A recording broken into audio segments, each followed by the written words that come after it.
ہمارا کنسیپٹ یہ ہے کہ اگر ہم اپنا کوئی فیصلہ اللہ کے سپرد کر دیتے ہیں تو ہمیں دعا مانگنا بھی چھوڑ دینا چاہیے، کیونکہ دعا کا تو کوئی فائدہ نہ ہوا کہ ہم اللہ سے یہ بھی کہیں کہ یا اللہ آپ کو جو پسند ہے آپ وہی ہمیں دیں، اور پھر وہ چیزیں بھی مانگیں جو ہمیں پسند ہیں۔ اب پھر یہ سوال بھی ہمیں ستاتا ہے کہ اگر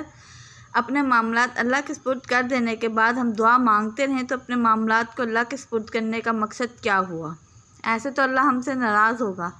کہ مجھ پر سب چھوڑ دیا، اس کے بعد بھی اپنی پسند مانگ رہے ہیں۔ بہت سادہ سی بات ہے کہ جب ہم اللہ کے سپرد اپنا کوئی معاملہ کر دیتے ہیں تو اس یقین کے ساتھ کرتے ہیں کہ اللہ اس معاملے میں ہمارے لیے آسانی پیدا کرے گا اور ہمارے حق میں جو بہتر ہوگا وہی ہمیں عطا کرے گا۔ لیکن اس کا مطلب یہ تو نہیں ہے کہ ہم جو چاہتے ہیں وہ مانگنا چھوڑیں، یا ہم جس مشکل میں پھنسے ہوئے ہیں اس مشکل سے نکلنے کا حل ڈھونڈنا چھوڑ دیں۔ اب پھر ایک اور سوال ہمارے ذہن میں یہ بھی آتا ہے کہ اگر معاملات کو اللہ کے حوالے کرنے کے بعد بھی دعا مانگتے ہیں تو ہمیں کیسے پتہ چلے گا کہ کون سی دعا ہمارے حق میں بہتر ہے یا نہیں؟ اگر ہم نے اللہ کی پسند کے مخالف جا کر کوئی چیز مانگ لی اور اللہ کو خفا کر دیا تو ہم انسان ہیں، ہمیں کچھ نہیں پتہ، ہم نہیں جانتے کہ ہمارے لیے کیا بہتر ہے،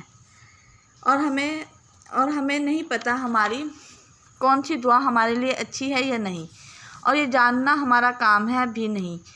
اسی سے تو ہم معاملات کو اللہ کے حوالے کر دیتے ہیں تاکہ اگر کوئی بری چیز کی خواہش ہم دل میں رکھتے ہیں تو اللہ کو اس حقیقت پر ہم پر کھول دے، اور اگر کسی چیز کی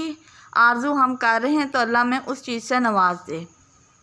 نہ آپ کو پتہ ہے آپ کی کون سی دعا آپ کے لیے بہتر ہے، اور نہ ہی مجھے پتہ ہے کون سی دعا میرے لیے بہتر ہے۔ اپنے معاملات کو اللہ کے سپرد کر دینے کا مطلب یہ ہوتا ہے کہ اللہ ہمارے حق میں بہتر فیصلہ ہماری پسند کے مطابق کرتا ہے یا نہیں، یہ صرف اور صرف اللہ جانتا ہے، اور اللہ کو پتہ ہے کہ کس نیت کے ساتھ ہم نے اپنی زندگی اس کے سپرد کی ہے اور کس نیت کے ساتھ ہم اس سے مانگ رہے ہیں۔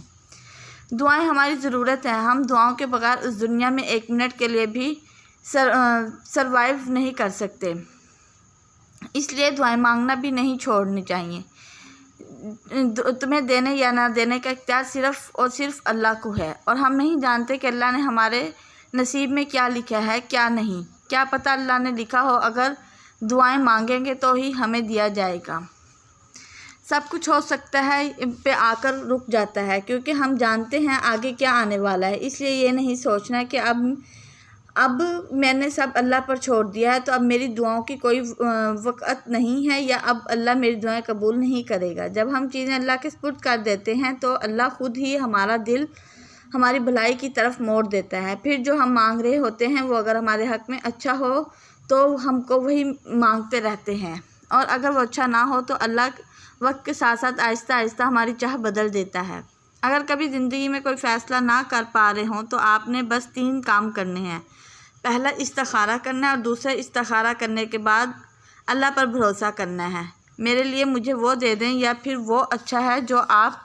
نے سوچ رکھا ہوتا ہے وہ مل جاتا ہے، یا پھر بہت اچھا ہے جو اللہ نے آپ کے لیے سوچ رکھا ہوتا ہے وہ مل جاتا ہے۔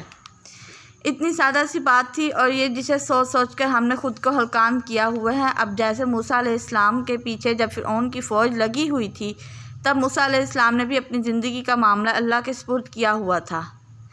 تب ہو سکتا تھا کہ پانی 2 حصوں میں بانٹا ہی نہ ہو، کیونکہ یہ تو اللہ کی رضا پر منحصر تھا کہ اللہ پانی کو موسیٰ علیہ السلام کے لیے راستہ بنانے کا حکم دیتا یا نہیں۔ موسیٰ علیہ السلام اس وقت یہ بھی سوچ سکتے تھے کہ میرے آگے سمندر ہے اور واپس جانے کا بھی کوئی راستہ نہیں ہے، شاید میرا اختتام ہو، لیکن انہوں نے پھر بھی دل میں یہ دعا مانگنی جاری رکھی کہ اللہ میری مدد فرما، اللہ تو ہی ہے۔ ان کے لیے غیب سے مدد اتار دی۔ بہتری اپنے معاملات میں ہوتی ہے جو اللہ کے حوالے کر دیتے ہیں، اور دعا حق سے آپ کا دعا کو اس لیے دی گئی ہے تاکہ آپ اپنے رب سے دعا مانگ سکیں۔ اب وہ مدد کس شکل میں اور کیسے آتی ہے وہ اللہ کے فیصلے ہیں، ہمارا کام صرف مانگنا ہے۔ پھر وہ مانگنا ہوا ملتا ہے یا نہیں ملتا یہ اللہ ہی فیصلہ کرتا ہے۔ بات اتنی سی ہے کہ آپ اپنے معاملات کو اللہ کے سپرد کریں یا نہ کریں، پھر بھی ہونا وہی ہے جو اللہ نے آپ کے لیے بہتر سمجھا ہے۔ اب اسی بات کا مطلب یہ نہیں کہ دعاؤں سے کچھ نہیں ہوتا، بلکہ اس کا مطلب اتنا سا ہے کہ آپ کو تو نہیں پتہ تاکہ اللہ آپ کے لیے بہتر سمجھتا ہو سکتا ہے جسے آپ بہتر سمجھ رہے ہیں وہی اللہ کی نظر میں بہتر ہو۔ زندگی میں جو بھی پریشانیاں آتی ہیں انہیں آرام سے اللہ کے حوالے کر دیں اور خود ریلیکس ہو جائیں۔ ایک پرسکون اور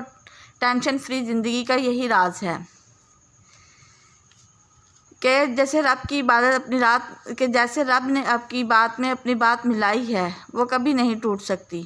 دعائیں ہمیشہ قبول ہوتی ہیں، ایک سا نہیں ہوتا۔ اللہ انسان کے وقت اور حالات کے مطابق ہی انسان کی خواہشیں حقیقت میں بدلتا ہے۔